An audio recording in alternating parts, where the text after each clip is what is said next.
وہ لوگ جو اپنے مال فی سبیل اللہ خرچ کرتے ہیں، پھر نہیں پیچھے لاتے جو انہوں نے خرچ کیا، کوئی احسان اور نہ کوئی ایذا، تو وہ احسان نہیں جتاتے، یعنی بوجھ نہیں ڈالتے، مصیبت نہیں بنتے۔ یہاں اس سے مراد وہ تان و تشنیع ہے، وہ تحقیر و توہین ہے جو عموماً کم ظرف لوگ مال دینے کے بعد احسان کر کر کے دوسروں کو پہنچاتے ہیں۔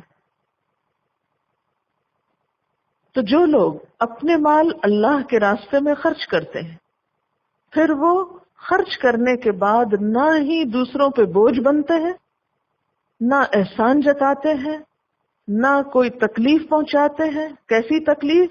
نہ جسمانی، نہ جذباتی، نہ روحانی، کسی قسم کی اذیت کا سبب نہیں بنتے۔ لہم اجرہم عند ربہم، ان کا اجر ان کے رب کے پاس ہے، محفوظ۔ تو یوں محسوس ہوتا ہے نا کہ ایسا مال خرچ کرنا جس میں کسی قسم کی خرچ کرنے کے بعد کوئی اذیت نہ ہو، اس کا اجر اور زیادہ بڑا ہے، یعنی ان کی جزا تو ان کے رب کے پاس محفوظ ہو گئی۔ ولا خوف علیہم، مزید انعام کیا ہے ان کا؟ ان پر نہ کوئی خوف ہوگا، ولا ہم یحزنون، اور نہ وہ غمگین ہوں گے، انہیں کوئی غم نہ ستائے گا۔ اور یاد رکھیے، دنیا میں بھی جو لوگ صدقہ خیرات کرتے ہیں وہ عموماً غم، ڈپریشن، دکھ سے محفوظ رہتے۔ تجربہ کر کے دیکھیے، کبھی آپ کو پریشانی ہو تو ایک تو اس میں استغفار پڑھیں، یا حی یا قیوم پڑھیں، اور دوسرے صدقہ کریں۔ صدقہ کرنے سے ایک دم آپ کو ریلیف ملے گا، ایک دم غم سے نجات ملے گی، ایک دم خوف سے آپ نکل آئیں گے، یوں لگے گا جیسے آپ کو کسی نے پروٹیکٹ کر لیا۔ عام طور پر ہم یہ سوچتے ہیں کہ صدقہ وہ ہوگا جو کہ بہت بڑی بھاری سی چیز ہوگی اور پھر ہم وہ اللہ کی راہ میں دیں گے تو پھر ہمارا کوئی مشکل آسان ہوگی۔ نہیں، جو میسر ہے، چھوٹی سے چھوٹی چیز جو بھی ہاتھ میں ہے، بس دیر نہ کریں، اور اگر دے کر دوسرے کو اذیت دی اور تکلیف پہنچائی اور احسان جتایا، پریشان کیا، پھر سب کچھ ضائع ہو جائے گا، الٹا گناہ کمائے گا انسان۔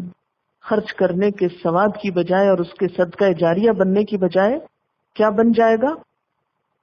گناہ کبیرہ بن جائے گا۔ نبی صلی اللہ علیہ وسلم نے فرمایا، 3 قسم کے لوگوں سے اللہ تعالیٰ قیامت کے دن بات چیت نہ کرے گا، نہ ان کی طرف نظر رحمت سے دیکھے گا، نہ انہیں پاک کرے گا، بلکہ ان کے لیے دردناک عذاب ہے۔ نمبر 1، دے کر احسان جتانے والا، بار بار مینشن کرنا، کبھی ڈائریکٹلی، کبھی انڈائریکٹلی، کبھی سامنے، کبھی دوسروں کے پاس جا کے۔ کہ بعض اوقات ایسا بھی ہوتا ہے نا کہ کوئی آپ کو دے کر آپ کے سامنے کچھ نہیں کہتا، لیکن دوسروں کو جا کے بتاتا ہے، میں نے اس کے ساتھ یہ کیا، اس کا یہ بھلا کیا، اس کو یہ دیا، پوری لسٹ گناتا ہے۔ تو جب لینے والے کو پتہ چلتا ہے تو اس کے لیے وہ چیز سخت غم اور تکلیف کا سبب بنتی، کیونکہ اس میں انسان اپنی بے عزتی اور رسوائی محسوس کرتا ہے۔ دوسرا، ٹخنوں سے نیچے تہبند لٹکانے والا، یعنی فخر و غرور کی وجہ سے اہل عرب کی عادت یہ تھی کہ جو تہبند وغیرہ باندھتے تھے وہ نیچے کی چادر اس کو پاؤں کے اور جوتوں کے نیچے تک لے جاتے اور خود آگے آگے چلتے، پیچھے پیچھے وہ لٹکاتے چلے جاتے۔ ایسا شخص بھی اللہ تعالیٰ کو ناپسند ہے۔ اور تیسرے، اپنے سودے کو جھوٹی قسم کھا کے بیچنے والا، ایسے لوگ قیامت کے دن اللہ تعالیٰ کی رحمت سے محروم ہوں گے۔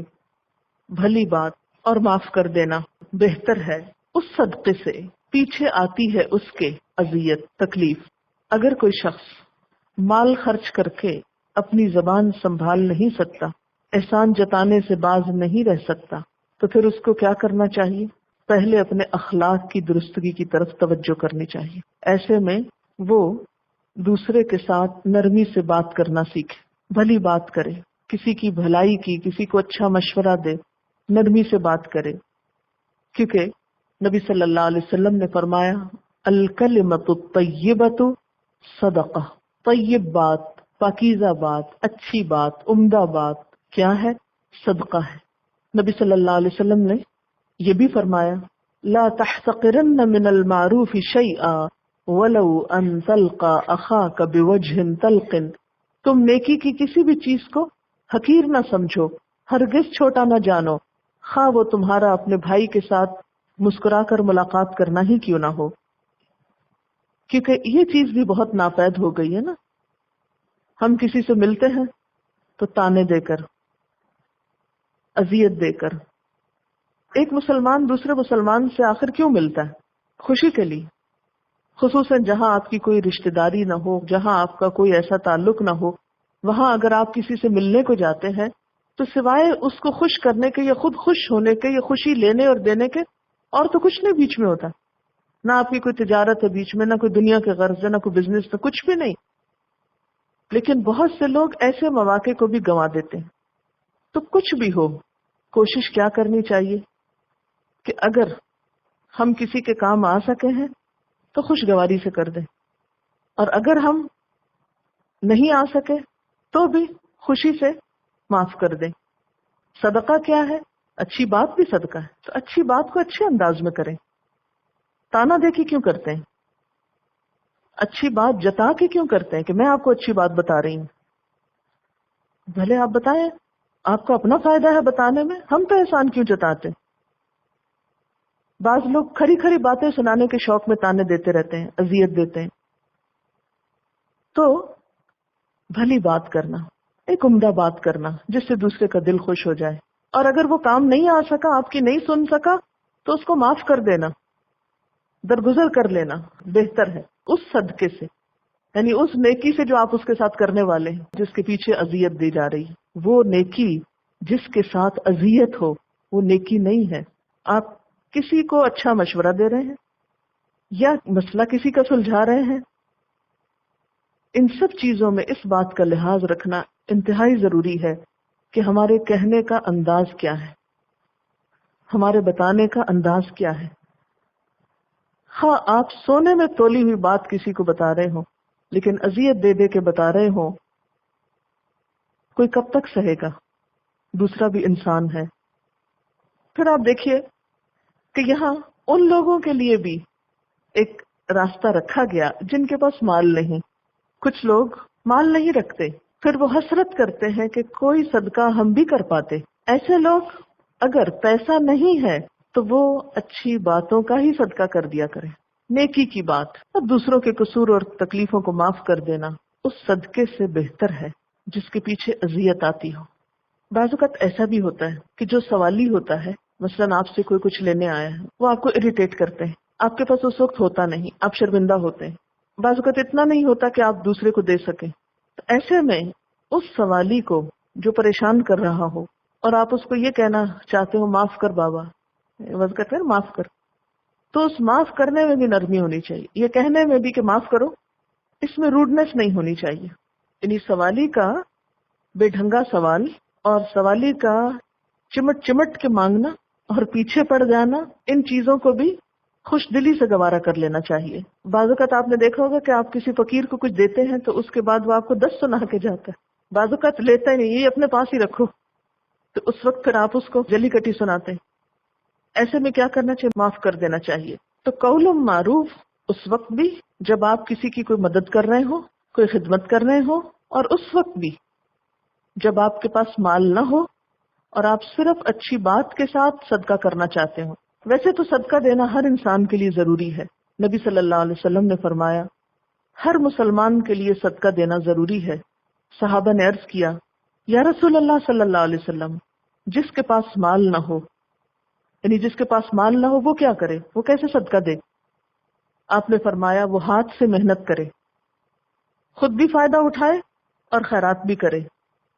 صحابہ نے عرض کیا اگر یہ بھی نہ ہو سکے، فرمایا اچھی بات پر عمل کر لے اور بری بات سے پرہیز کرے، اس کے لیے یہ بھی صدقہ ہے۔ نبی صلی اللہ علیہ وسلم نے یہ بھی فرمایا اتقوا النار ولو بشق تمرۃ، آگ سے بچو، خواہ کھجور کا ایک ٹکڑا دے کر ہی کیوں نہ بچو۔ حضرت ابو ہریرہ رضی اللہ تعالیٰ عنہ کہتے ہیں کہ میں نے رسول اللہ صلی اللہ علیہ وسلم سے پوچھا کون سا صدقہ افضل ہے؟ فرمایا تنگ دست جو اپنی محنت میں سے صدقہ کرے، یعنی کس کا صدقہ سب سے اچھا ہے؟ جو اپنی محنت میں سے صدقہ کرے، اور ان سے ابتدا کرے جو تیرے زیر کفالت ہیں، یعنی پہلے کن کو دے؟ جن کی ضروریات پوری کرنا اس کے ذمہ ہے. کیونکہ بہت سے لوگوں کو آپ نے دیکھا ہوگا کہ وہ ادھر ادھر رشتہ داروں کے بچوں کو تو خوب دیتے رہتے ہیں نام بری کے لیے، اپنے بچوں کی فیس بھی نہیں دیتے. ایک دفعہ ایک آدمی نے نبی صلی اللہ علیہ وسلم سے پوچھا کہ کون سا صدقہ افضل ہے؟ آپ نے جواب دیا کہ تو صدقہ کرے تندرستی کی حالت میں، جبکہ تو حرص رکھتا ہو، یعنی ابھی اپنی ضروریات ہو اور فقر سے ڈرتا ہو اور دولت کی طمع رکھتا ہو، لہذا صدقہ کرنے میں جلدی کرو، ایسا نہ ہو کہ جان لبوں پر آ جائے اور تو کہنے لگے کہ یہ فلاں کو دے دو، اتنا فلاں کو دے دو، حالانکہ اس وقت مال اس کا نہیں بلکہ اس کے وارثوں کا ہو گیا. اب تو یہ ہے ہی دوسروں کا، اب تمہارے کہنے یا نہ کہنے سے کیا فرق پڑتا ہے. واللہ غنی حلیم، اور اللہ بے نیاز ہے، بردبار ہے. اللہ بے نیاز ہے یعنی اسے تمہارے مال کی ضرورت نہیں کہ تم احسان جتا جتا کے دو. بردبار ہے کہ دیکھو تمہیں کتنا کچھ دیتا ہے، پھر بھی تم اس کی ناراضگی کے سامان کرتے رہتے ہو، پھر بھی وہ دیتا رہتا ہے. یہاں سے ایک اور بات پتہ چلتی ہے، بسا اوقات انسان دینے میں اس کو دیتا ہے جو اسے دیتا ہے یا اس کی پسند کا شخص ہوتا ہے نا، اور ہم اس کو نہیں دیتے جو ہماری مرضی کا نہیں ہوتا. مثلا رشتہ داروں میں سے بھی ہم جب کچھ دینے لگتے ہیں تو کن رشتہ داروں کو اچھا دیں گے؟ جو ہم کو اچھے لگتے ہیں، اور جو ہم کو تنگ کرتے ہیں وہاں بدلہ لے لیں گے. نہیں، جب اچھا کرنے لگے تو ہر ایک سے اچھا کریں، ہر ایک کو اس کے مقام پہ رکھ کے اچھا کریں. اور اس وقت یہ سوچیں کہ ہم بھی اللہ تعالیٰ کی کتنی نافرمانیاں کرتے ہیں، پھر بھی وہ ہمیں دیتا رہتا ہے نا. کبھی ایسا ہوا کہ آپ نے نماز نہ پڑھی اور آپ کا کھانا بند ہو گیا؟ نہیں، کیسے کیسے غلط کام کرتے ہیں پھر بھی اللہ ہم کو دیتا رہتا ہے. اسی طرح وہ لوگ جو ہم کو ناپسند بھی ہوں، وہ لوگ جو ہم کو کچھ نہ دیں، وہ لوگ جو ہمارے ساتھ کوئی خیر و بھلائی نہ کریں، ہم خوش دلی کے ساتھ ان کو دیتے رہیں.